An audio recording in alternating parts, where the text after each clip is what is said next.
Karen, I know that you had asked me what Derek's inspiration was, but he and I are not married, and I would like to know what his inspiration was as well. So, but here he is, and he can answer you. I can answer that. Thank you, Karen, for your question. Thank you very much. I think I was eating a lot of spicy food the night before that, maybe.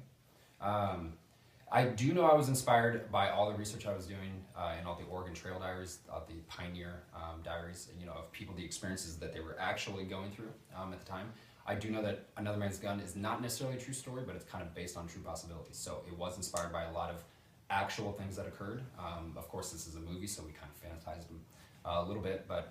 it's a confluence of a lot of different events that came to formulate as for what you told me. Yeah, yeah. And I think the characters, you know, their dialogue, their way of interacting was inspired by the very straight, quick-witted conversation person between, you know, from all the films of the 1940s, you know, all the Humphrey Bogarts and, you know, all the classic, you know, kind of gumshoe films.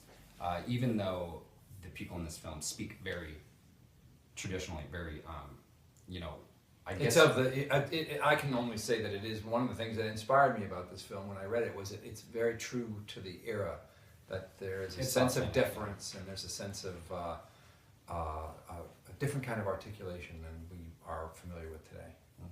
Yeah, there's no y'alls, you know, partners, howdy partners. There's none of that corny stuff. There's no boots, spurs, you know, showdowns in the street, gun, you know, bar fights, none of that stuff. So